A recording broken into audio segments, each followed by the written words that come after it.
किसी को पाओ कि अब उसका बहुत ध्यान बस इसी में जा रहा है, सजने में, संवरने में और शरीर को सेक्सी रखने में, तो जान लो कि अब उसके इरादे किस तरीके से कमाने खाने के हैं। सुनने में बहुत गंदी लग रही ना बात, ये छी जैसी लग रही है ना। सोचो, सुनने में इतनी गंदी है तो करने में कितनी गंदी होगी। जो समय सजने संवरने पे लगाते हो ना, वो समय जिम में लगाओ। अच्छा, क्या लाभ हो जाता है 9 महीने गर्भ रख के और फिर उसके तमाम कॉम्प्लिकेशंस झेल के? विवाहित लोग बैठे हैं या नहीं बैठे हैं? नमस्ते सर। सर मैं काफ़ी समय से जेंडर रोल्स को ऑब्ज़र्व कर रहा हूँ और मैं मॉडर्न फेमिनिज़म को तो खासकर से काफ़ी समय से ऑब्ज़र्व कर रहा हूँ, आपके जानने से पहले से 6 साल से कम से कम। तो उसमें सर जिस तरीके से अभी रेड पिल मूवमेंट था, जो उसमें स्नीको और वो एंड्रू टेट वगैरह काफ़ी ग्राउंड्स गेन कर लिए थे जिन्होंने, उसी तरीके से सर एक और वर्ग आगे आ रहा है, high value woman.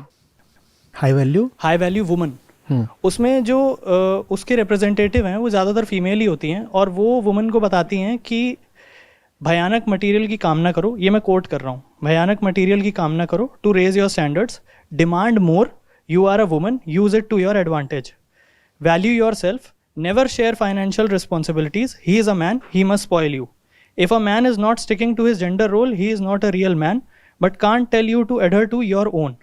If he asks to split the bills or financial responsibilities, he is not treating you like a woman but a man. He is a big, big red flag. Any woman who does it has low standards. She is around garbage men. That's the reason she is like that. She is settling for less and she is not standing up for herself. She is a loser or a cuck. So they show as if they are talking in favor of women by using phrases like stand up for yourself, raise your standards. But the only thing they care about is getting provided with money, expensive gifts, flowers, chivalry as the bare minimum. So, and they reward, they only call out sexism when a man is outrightly casually sexist.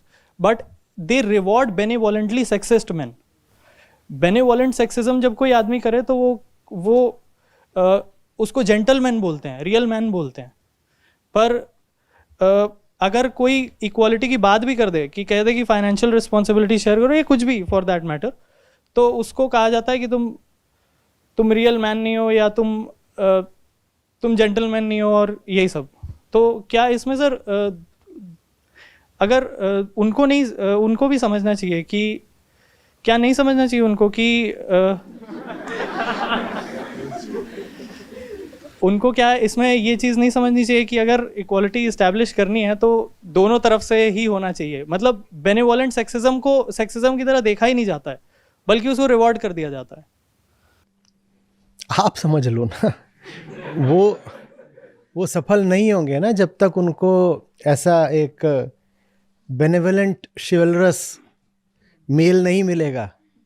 तो आप समझ लो, क्योंकि निशाना आप पे है, शिकार तो आप होने वाले हो। वो काहे को समझें?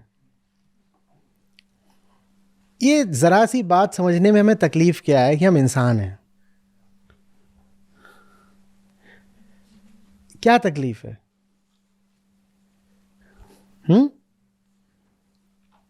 देह तो बहुत बाद का एक छोटा सा विभाजन है। बड़ा विभाजन यह है कि इंसान हो, जानवर नहीं हो। विभाजन रेखा हमें स्त्री और पुरुष के बीच में नहीं खींचनी है, मनुष्य और पशु के बीच में खींचनी है। समस्या क्या है? आपकी आइडेंटिटी ये नहीं है कि आप नॉन मेल हो, आपकी आइडेंटिटी ये है कि आप नॉन एनिमल हो।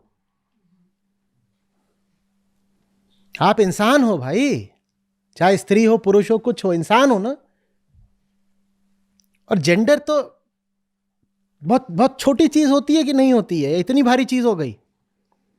अच्छा एक बात बताओ, जेंडर इतनी बड़ी अगर चीज है तो स्त्री को पुरुष से बहुत भिन्न होना चाहिए और स्त्री को किसी न किसी पशु से बहुत समान होना चाहिए। ऐसा है क्या? कोई कितनी भी जबरदस्त स्त्री हो, जबरदस्त मतलब आइडेंटिटी उसने अपनी बना रखी हो वुमन की, तो भी उसकी समानता तो मैन से ही है, या कौवे से है, या मछली से है। कछुए से है, शेर से है, हाथी से है, किससे है बताओ? एक मनुष्य है जिसका लिंग क्या है? स्त्री। ठीक है, एक मनुष्य है जो शरीर से स्त्री है। ये कोई बड़ी भारी बात नहीं हो गई, मनुष्य हो। उसकी समानता हर तरीके से एक पुरुष से है कि नहीं है? शरीर भी 80-90% एक महिला का एक पुरुष जैसा ही होता है। आप आंखों का दान करते हो कई बार मरते वक्त। कई लोगों ने प्लेज किया होगा कि मर जाएंगे तो आंखें दान करेंगे, नहीं करा तो कर दीजिए। तो ऐसा है कि स्त्री की आंख बस स्त्री की ही लगेगी, ऐसा होता है? किडनी, लिवर, हार्ट, इसमें क्या जेंडर देख के होता है ट्रांसप्लांट? बोलो। और खून, खून और दवाइयां और वैक्सीन्स, दांत, ये सब जेंडर देख के चलते हैं क्या? तो पहली बात तो चेतना, दोनों की ही चेतना मनुष्य की चेतना है, मुक्ति मांगती है। दोनों का आईक्यू लगभग एक जैसा होता है। दोनों जीवन में वास्तव में एक ही महान लक्ष्य के लिए पैदा हुए हैं। रही शरीर की बात, तो शरीर भी 80-90% भाई एक ही है। ये तो काम वासना का जलवा है कि हमको दूसरे के शरीर में बस वही चीजें दिखाई देती हैं जो हमसे विपरीत हैं।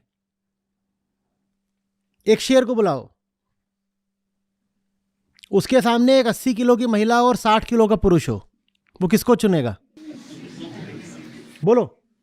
वो 80 किलो की महिला को चुनेगा भाई। और 80 किलो का पुरुष और 60 किलो की महिला हो तो किसको चुनेगा? तो 80 किलो के पुरुष को चुन लेगा।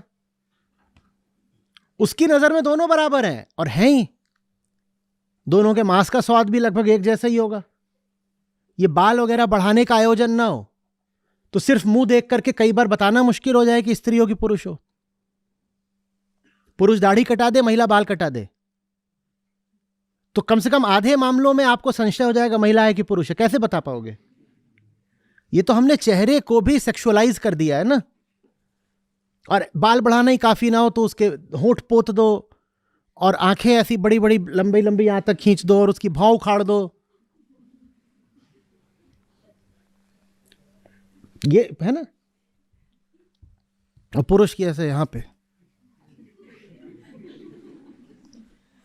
किसी तरह का धोखा ना रह जाए भाई, कंफ्यूजन नहीं होना चाहिए। समझ में आ रही बात की नहीं? और महिला के मूछ आ जाए तो तुरंत उसको बोलो भग, मूछ मुंडी जल्दी। वो मूछें आती है महिलाओं के भी, जानते नहीं क्या? भाई विवाहित लोग बैठे हैं या नहीं बैठे हैं? मस्त मूछें आती है महिलाओं के भी। तब तो उनको जल्दी से कहते हो साफ कर साफ कर, किसी को पता नहीं लगना चाहिए। जबरदस्ती जहां अंतर है भी नहीं वहां अंतर खड़े कर रहे हो। और समानता 80-90% की है। जहां अंतर होना चाहिए वहां अंतर कर नहीं पाते। अंतर होना चाहिए इंसान और जानवर के बीच में, इंसान जानवर बना हुआ है, वहां अंतर तुम कर नहीं पा रहे। जहां अंतर है नहीं वहां जबरदस्ती अंतर खड़ा करा है, सिर्फ इसलिए क्योंकि अंतर जितना ज्यादा होता है काम वासनों को उतना मजा आता है।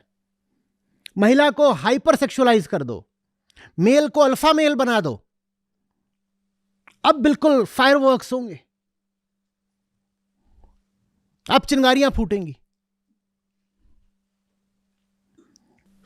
जबरदस्ती की बात। देखो एक बात समझो, आप अपने आप को मैं बोलते हो ना, आपको भी अगर एक महिला का शरीर मिला होता तो आप लगभग वैसे ही व्यवहार कर रहे होते जैसे एक महिला करती है।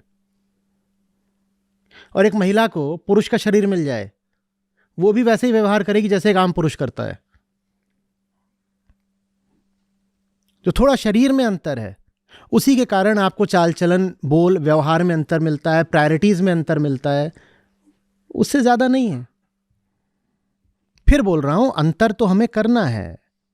विवेक का अर्थ ही होता है ना भेद करना। तो भेद करो मनुष्य और पशु के बीच में। नर नारी में क्या भेद कर रहे हो? फिर तो नारियां भी कई तरीके की होती है, उनमें भी भेद करो। उस स्लाइसिंग की तो फिर कोई सीमा ही नहीं हो सकती ना कि आपको कहां कहां पर रेखाएं खींचनी है। खींचो खींचो। अब नारियां भी कई तरीके की हो सकती हैं, उनमें कोई स्ट्रेट नारी, लेस्बियन नारी, फलानी नारी, ढिकानी नारी, 18 तरह की नारियों के भी वर्ग बना दो। बस जहां पर विभाजन करना चाहिए था वहां नहीं किया।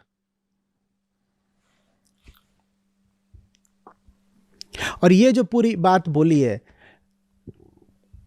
बहुत इसमें गहरी चर्चा की भी ज़रूरत नहीं है। ये आप जानते ही हो ये क्या बात है कि मैं अपना आदिम जंगली किरदार निभाती चलूंगी। वो क्या है? मैं घर पे रहूंगी, प्रोवाइड फॉर मी। और मैं घर में रह के क्या करूंगी? मैं तुम्हारा बिस्तर गर्म करूंगी और बच्चे जनूंगी। और तुम बाहर जाओ, खतरे उठाओ, मेरे लिए तमाम तरह की सहूलियतें लेकर के आओ। और बदले में मैं तुम्हें क्या दूंगी? अपना जिस्म दूंगी। जाके कहीं पढ़िएगा, कहने वाले कहते हैं दुनिया का सबसे पुराना व्यवसाय है वेश्यावृत्ति। क्योंकि जब किसी के पास कुछ नहीं था देने को, तो भी आधे मनुष्यों के पास शरीर था देने को। जब किसी भी तरह का, इंडस्ट्रियल छोड़ दो, किसी भी तरह का कोई प्रोडक्शन शुरू नहीं हुआ था, एग्रीकल्चरल भी, तो भी एक चीज तो थी ही जिसका बार्टर हो सकता था, लेन देन हो सकता था। क्या? शरीर। क्यों इसमें पढ़ना है? ये कोई गरिमा की बात है कि मैं घर पे रहूंगी और मेरे पास एक ऐसी चीज है जिसके लिए मैं तुमसे कई तरह के दाम उगा सकती हूं। कौन सी चीज है मेरे पास? शरीर। तो इसीलिए मैं घर पे और ज्यादा हाइपर सेक्सुअलाइज होकर रहूंगी। मैं दिन के 3-3 घंटे बस सजूंगी संवरूंगी, क्योंकि उसी से तो मुझे दाम मिलने हैं। ये सुनने में अच्छा लग रहा है ना? ऐसा होना है ना, अपनी बच्चियों को ऐसा होने देना है। हम मनुष्य हैं, मनुष्य की अपनी एक गरिमा है। स्त्री को भी वहीं पहुंचना है जहां पुरुष को, और उस जगह का क्या नाम है? मुक्ति। समझ में आ रही है बात? सस्ता सौदा मत कर लीजिएगा, और किसी को करते देखिए तो थोड़ा उसे ज्ञान दीजिएगा। ये जो भी लोग हैं, मैं इनको जानता नहीं हूं, पर ये जो बातें हैं ये नई नहीं हैं। ये बहुत पुरानी आदिम बातें हैं, जंगल से निकल के आ रही हैं ये बातें। और कई तरह की प्रजातियां होती हैं जिनमें ये सब होता भी है। क्वीन बी का नाम तो सुना होगा ना, ड्रोन्स भी जानते होंगे। ये सब वही चल रहा है। ये करना है क्या? क्यों करना है? फिर ज्ञान किस लिए है? फिर विश्वविद्यालय किस लिए है? फिर उन महिलाओं का क्या होगा जिन्होंने जीवन भर श्रम करके कोई मुकाम, कोई स्थान हासिल किया है अपने लिए? क्या कहना चाहते हैं? महिला का मुकाम यही है? बिस्तर, रसोई, प्रसूति गृह, वो इसी के लिए पैदा हुई है। और पुरुष ऐसा कहे तो कहे, महिला ऐसा कह रही है तो वाह। और इसमें मत पड़ो कि पर उन्हें भी तो कुछ समझना चाहिए। कोई नहीं समझे तो उसकी मर्जी है, नहीं समझना चाहता तो तुम समझो। हमारा बस सबसे पहले किसके ऊपर है? हमारे ऊपर है ना। कोई पुरुष, कोई महिला सच्चाई नहीं सुनना समझना चाहता तो हम क्या करें? हम भी अपनी कुर्बानी चढ़ा दें। और ये सब बातें हटा दीजिएगा बिल्कुल कि but naturally the woman is meant to stay indoors. ऐसा लगता है कितनी गहरी बात बोल दी सर। नेचुरली तो हमें कपड़े भी नहीं पहनने चाहिए। अगर प्रकृति की ही बात कर रहे हो तो चश्मा उतारो। प्रकृति में कौन से आपने जानवर को चश्मा पहने देखा है? और ये सुबह सुबह ब्रश क्या करते हो? प्रकृति में कौन ब्रश करता है? और ये फ्लश क्या करते हो? जानवरों को देखो, वो जहां मल त्याग करते हैं वहीं खा भी लेते हैं। घोड़ों के अस्तबल में चले जाओ, भैंसों के तबेले में चले जाओ, वहीं गोबर कर रहे होते, वहीं खा भी रहे होते। तो तुम क्या अलग से एक शौचालय बनाते हो, फिर वहां जाके फ्लश करते हो और साफ वाफ करके आते हो कि गंदगी दिखनी नहीं चाहिए? ये सब क्या है? प्राकृतिक बात क्या कर रहे हो? प्रकृति से आगे निकल चलो, प्रकृति के बंधनों से मुक्त हो सको। इसीलिए तो जंगल से बाहर आए थे ना हम। नहीं तो हम जंगल में ही रह रहे होते, गुफा में, पेड़ के ऊपर। अब जंगल से बाहर आ गए, लेकिन अपनी बदनीयती को जायज ठहराने के लिए कुतर्क देते हैं। किसका? जंगल का, प्रकृति का। But naturally she is meant to stay indoors. भाई वो गुफा के दिनों की बात थी, आज भी गुफा में रहते हो क्या? वो तब की बात थी जब सारा काम शारीरिक श्रम से चलता था, जब ऊर्जा का सबसे बड़ा स्रोत बाहुबल था, मस्कुलर स्ट्रेंथ। आज ऊर्जा मस्कुलर स्ट्रेंथ से आती है, सोलर एनर्जी से आती है, टाइडल एनर्जी से आती है, फॉसिल फ्यूल से आती है। जब सारी ऊर्जा हमारे हाथों से और हमारी जांघों से आती थी, उस समय महिला के लिए शायद उचित रहा होगा कि वो कम मेहनत वाले काम करे, मेंटेनेंस वाले काम करे, प्रोडक्शन वाले काम ना करे, क्योंकि प्रोडक्शन के कामों में ये लग रही थी और वो यहीं से आ सकती थी। This was the only source of energy. आज एनर्जी कहां से आती है? रसोई में खाना कैसे बनता है? एनर्जी लगती है ना उसमें, वो कहां से? सिलेंडर से आती है भाई। किसी मर्द की मांसपेशियों से थोड़ी आती है। कि ऐसा होता है कि रोटियां बेली जा रही हैं और नीचे कोई मर्द अपनी मस्कुलर स्ट्रेंथ दिखा रहा है, उससे एनर्जी पैदा हो रही है? गाड़ी कैसे चलती है? इंजन में 2-4 मर्द बैठा रखे हैं और गाड़ी इनकार करती है कि औरत चलाएगी तो नहीं चलूंगी, और कंप्यूटर इनकार करता है कि औरत कोडिंग करेगी तो कोड एग्जीक्यूट नहीं होगा। But naturally she is meant to take care of the kids. She is the care giver and he is the provider. हाँ, कितनी विजडम की बात बोली। She is the care giver and he is the provider. आपने जिस समय की बात बोली, मैं चाहता हूं आप उसी समय में वापस चली जाएं। जल्दी से लाओ रे कोई टाइम मशीन और भेजो इनको आज से 2 लाख साल पहले किसी पेड़ के ऊपर सीधे टांगो, क्योंकि ये उसी समय की बात कर रहे हैं कि she is the care giver and he is the provider.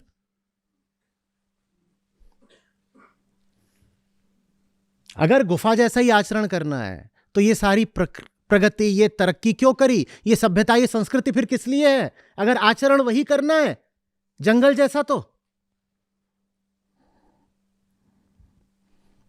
We should stick to our natural rules, otherwise we are being anti nature. और ये बात एक्सेंट के साथ बोल दो तो और लगता है कि कितनी विजडम की बोल दी।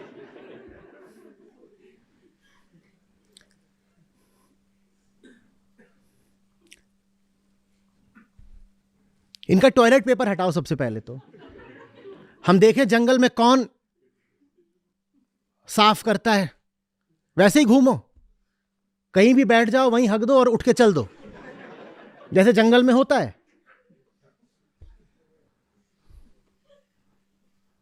नेचुरल रोल तो यही है भाई।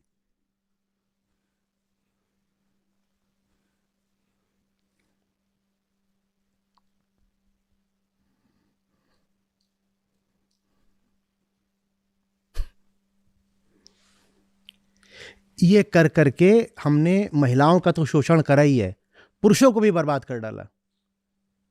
जबरदस्ती उसके कंधे पे दूनी तिगुनी जिम्मेदारी, वो खट रहा है दिन भर। क्यों? He is suppose to be the provider. क्या प्रोवाइडर? क्यों प्रोवाइड करे? वो तेरी ही उम्र की है, वो काम क्यों नहीं करती? नहीं, वो करती है काम। कहां करती? बिस्तर पे करती है। वो एक ही जगह काम करने के लिए उसको मैं लाया था ब्याह के, रसोई और बिस्तर, और कहीं नहीं काम करती वो। तो तुम ये कर लो, तुम उसको डाल लो बंधन में, तुम उसे कैद कर दो घर के अंदर, पर फिर तुम्हारी जिंदगी भी बर्बाद होगी।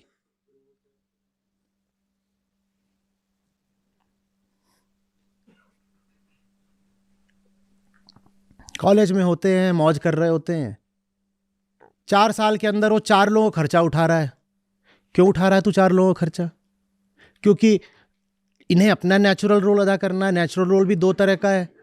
क्या पहले तो इन्हें प्रोवाइडर होना है, दूसरी बात इन्हें प्रोक्रिएटर भी होना है। तो इन्होंने जल्दी से 2 बच्चे भी पैदा कर दिए। अब प्रोक्रिएटर भी हो और प्रोवाइडर भी हो, तो अब 4 लोगों के लिए जाओ, खर्चा उठाओ। मर रहे मर्द भी इस बेवकूफी में, पर औरत को आजादी नहीं देना चाहते।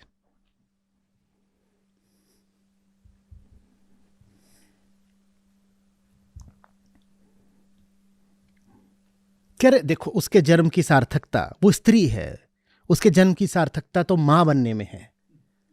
मैंने बोल दिया भाई the function of reproduction let it move outside the women's body. Reproduction में ऐसा कुछ नहीं है कि उसके लिए तुम एक औरत के कई साल खर्च कर दो उसमें। जब ये काम उसके शरीर से बाहर हो सकता है तो होने दो ना। तो क्या हल्ला मचा, लोगों ने ट्रेंड चला दिए, बोले ये देखो ये क्या कर रहा है, हमारी महान संस्कृति बर्बाद कर रहा है। अच्छा क्या लाभ हो जाता है 9 महीने गर्भ रख के और फिर उसके तमाम कॉम्प्लिकेशंस झेल के, और अगर सब कुछ नेचुरली ही होना है तो सिजेरियन डिलीवरी भी क्यों हो, तो फिर अस्पताल भी क्यों जाना है। जानवर तो सब जहां खड़े होते हैं वहां खड़े खड़े ही उनका अपना हो जाता है प्रसूति। अस्पताल काहे के लिए फिर क्यों जाना है, अल्ट्रासाउंड पहले से क्यों कराना है, चेकअप क्यों कराने हैं, सब नेचुरली होने दो ना।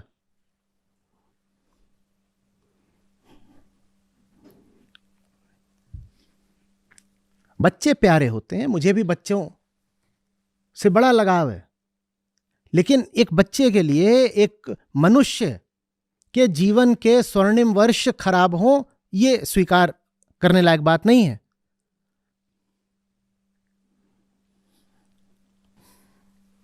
और ये सब बंद कर लो शिवलरी वगैरह कि मैं उसके लिए कुर्सी खींच दूंगा फिर वो बैठेगी, और कार में जा रहे हैं तो ड्राइवर सीट पे पहले तो खुद हो, उसको क्यों नहीं गाड़ी चलाने देते, और उसके बाद फिर कूद के जाएंगे और उसका दरवाज़ा खोलेंगे, तब वो अपना वो लॉन्ग फ्लोइंग गाउन लेके उतरेगी।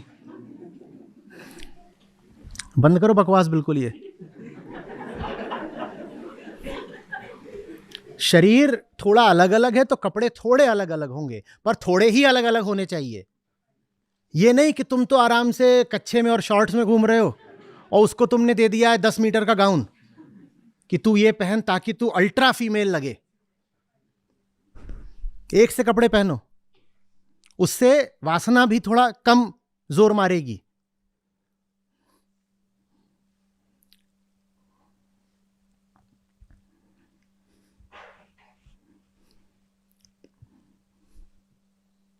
अब बिल मैं दूंगा, काय को दोगे, एकदम मत देना।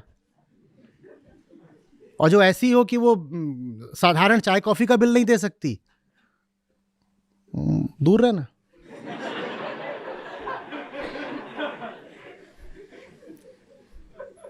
वो पहले ही दिन से जच जाता है मामला कि डेट का खर्चा किसने उठाया, सब वहीं दिख जाता है।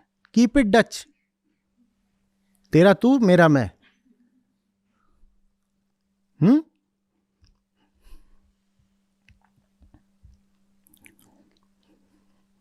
कोई आपसे बार बार आग्रह करे ना, महिलाओं से कह रहा हूं कि तुम्हारे खर्चे मैं उठाऊंगा, वो दोस्त नहीं है आपका, क्योंकि there are no free lunches. कोई अगर आपके खर्चे उठा रहा है तो आपको पता भी नहीं चलेगा वो आपसे क्या वसूल रहा है। इतना निस्वार्थ प्रेमी कोई नहीं होता कि बिना किसी स्वार्थ के आपके खर्चे उठा ले।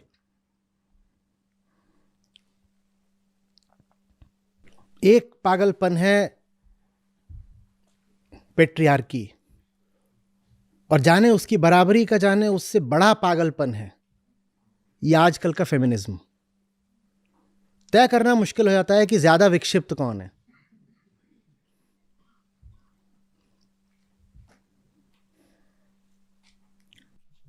और कुछ? एक बात सर, जब मैं देखता हूँ कि किसी ने कुछ बोला ऐसा, ये मैंने बताया आपको, इसकी रिप्रेजेंटेटिव्स विमेन ही हैं, रिप्रेजेंटेटिव्स इसकी, जो दूसरी विमेन को कह रही हैं और डिमांड करो मटेरियल की। तो मैं देखता हूँ कि उसके किसी ने कुछ भी बोल दिया, उससे क्या फर्क पड़ता है। लेकिन मैं जब उसका कमेंट सेक्शन खोलता हूँ, इतनी विमेन उनसे इंप्रेस हुई बैठी होती हैं कि अरे क्या बात बोल दी है, मजा आ गया। क्योंकि सुविधा है ना, आराम है, हाँ, देह का सौदा है, ग्राहक मिला हुआ है। सुनने में बहुत गंदी लग रही ना बात, ये छी जैसी लग रही है ना। पता सोचो सुनने में इतनी गंदी है तो करने में कितनी गंदी होगी।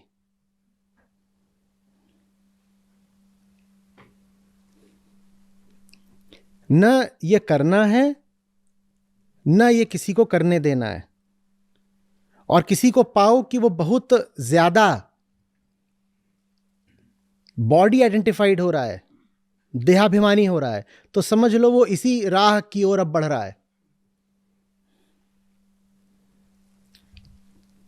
किसी को पाओ कि अब उसका बहुत ध्यान बस इसी में जा रहा है, सजने में, संवरने में और शरीर को सेक्सी रखने में, तो जान लो कि अब उसके इरादे किस तरीके से कमाने खाने के हैं।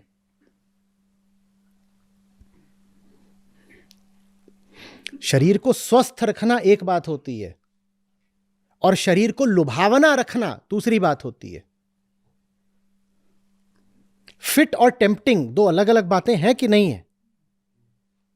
एक मॉडल टेम्पटिंग होती है, एक स्पोर्ट्स वुमन फिट होती है। Be a sports woman, fit रखो, शरीर को स्वस्थ रखो, मजबूत रखो, जैसा हर मनुष्य को रखना चाहिए। शरीर को लुभावना मत बनाओ। किसको ललचा रहे हो? क्यों ललचा रहे हो? क्या बेच रहे हो? क्या ये लेन देन मनुष्य की गरिमा के अनुकूल है?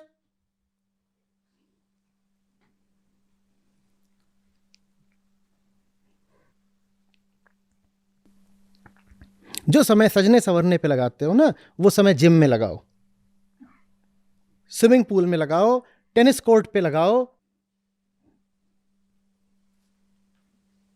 रनिंग ट्रैक पे लगाओ।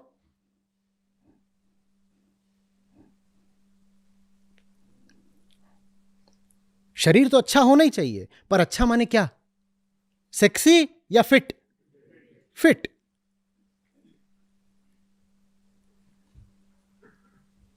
मजबूत या आकर्षक? मजबूत। हां, अब मजबूती से ही कोई आकर्षित हो जाए तो अच्छी बात है, फिर कोई दिक्कत नहीं। हमें तो ऐसे लोग चाहिए जिन्हें मजबूती से प्रेम हो जाए। हम अपनी कमजोरियां दिखा के नहीं लुभाते किसी को। हम मजबूत हैं, कोई हमारी मजबूतियों से प्रेम कर बैठे तो बहुत अच्छी बात है।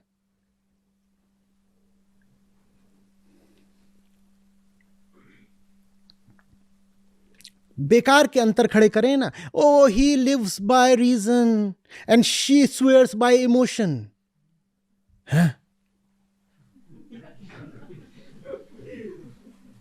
ही is from Mars, she is from Venus. अच्छा, उनका तो पता नहीं, पर तुम अर्थ से नहीं हो।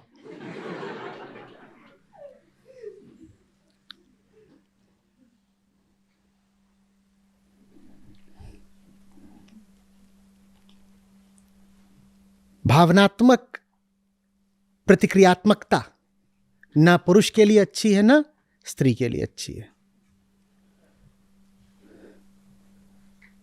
जबरदस्ती की भावुकता, इमोशनल रिएक्टिविटी किसी के लिए अच्छी कैसे हो सकती है? किसी के लिए भी अच्छी कैसे हो सकती है?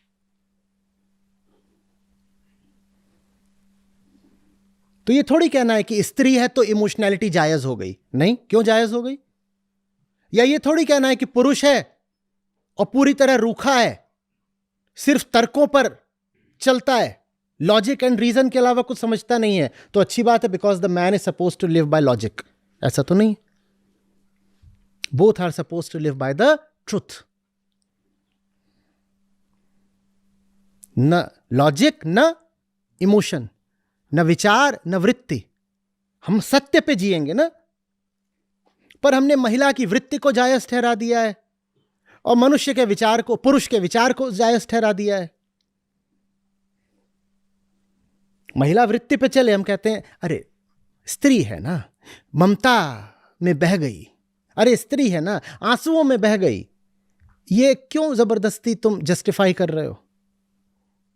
अरे पुरुष है ना, उसमें थोड़ा तो गौरव होगा। The male ego, you know, जैसे कि द मेल ईगो बोलने से वो जस्टिफाई हो गई बात।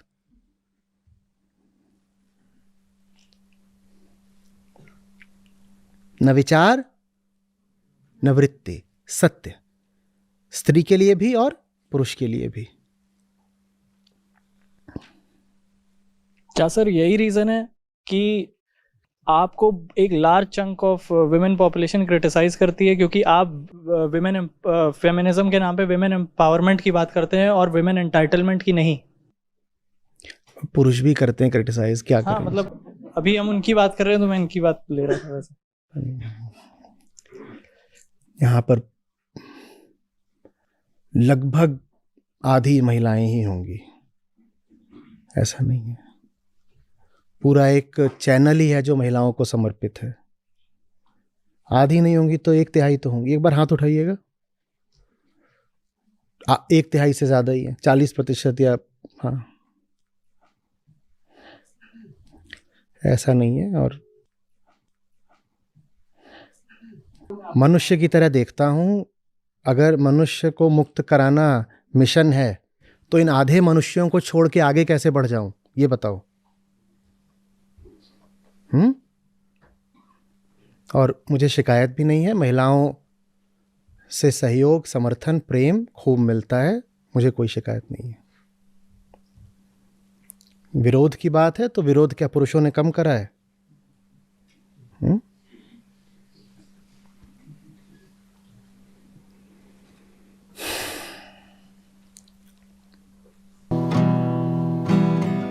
माया दो प्रकार की जो कोई जाने खा। माया दो प्रकार की जो कोई जाने खा।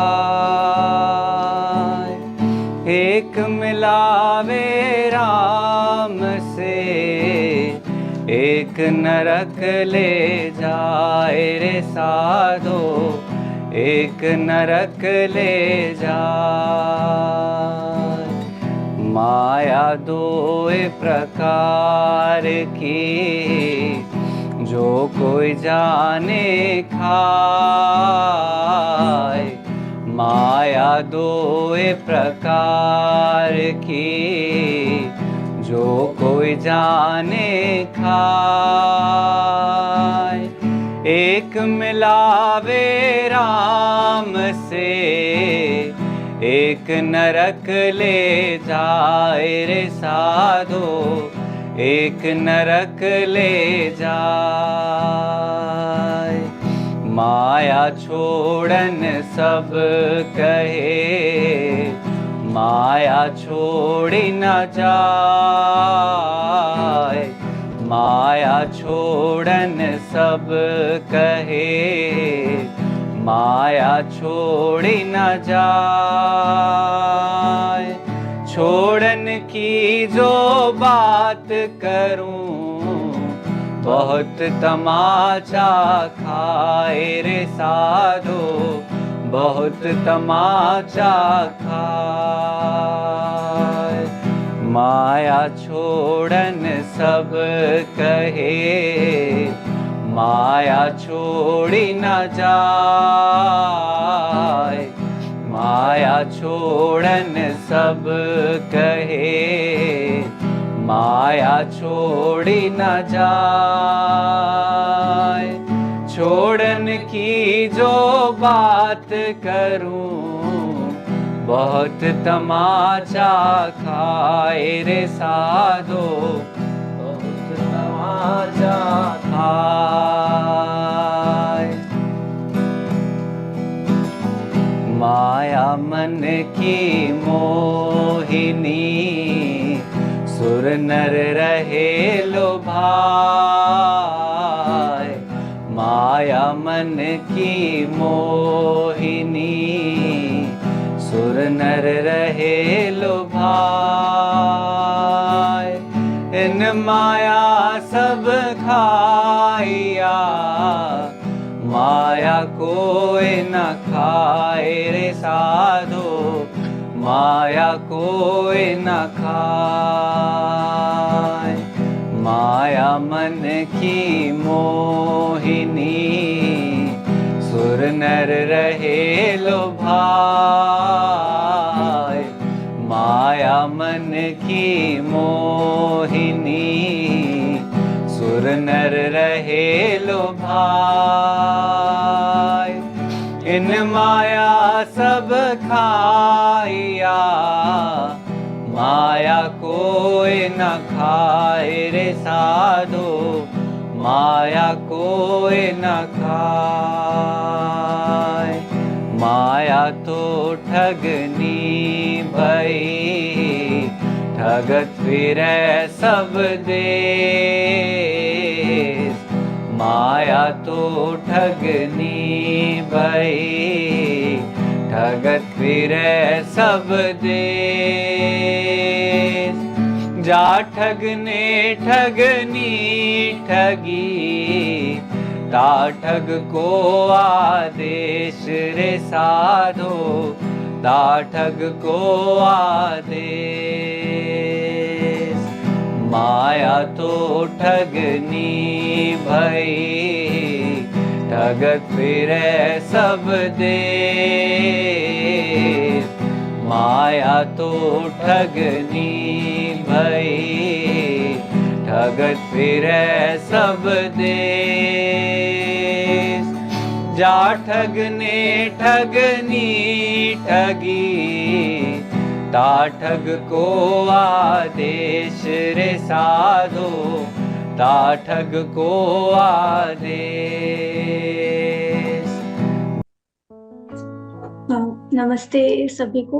मेरा नाम शोभा है और मैं दिल्ली एनसीआर में प्राइवेट कंपनी में ई-कॉमर्स एग्जीक्यूटिव हूँ। और आचार्य जी को मैं यूट्यूब के माध्यम से मैं करीब 2-2.5 साल से सुन रही हूँ। और गीता सत्रों से मैं नवंबर माह से जुड़ी हुई हूँ और सीखा तो बहुत कुछ है आचार्य जी से, जो बचपन से कभी हमेशा सुनते थे। वेद, उपनिषद, गीता, ये सब चीजें बस किताबी लगती थी। ये सब मैंने भी बिल्कुल वैसे ही सोचा था जैसे सब समझते हैं कि शायद ये बूढ़े लोगों के लिए होती हैं, सारी लाइफ जब बिल्कुल एंड हो रही होती है उस समय के लिए ये चीजें होती हैं। बट आचार्य जी से उनकी बातों को, उनकी चीजों को सुनने के बाद बहुत अच्छे से समझ में आया कि ये शायद बहुत बचपन में हमें मिलनी चाहिए थी। और अभी जो बच्चे आए थे, बहुत अच्छा लगा मुझे कि उन्हें बहुत कम समय पे, बहुत कम उम्र में उन्हें आचार्य जी का साथ मिल गया है और अच्छा जीवन रहेगा।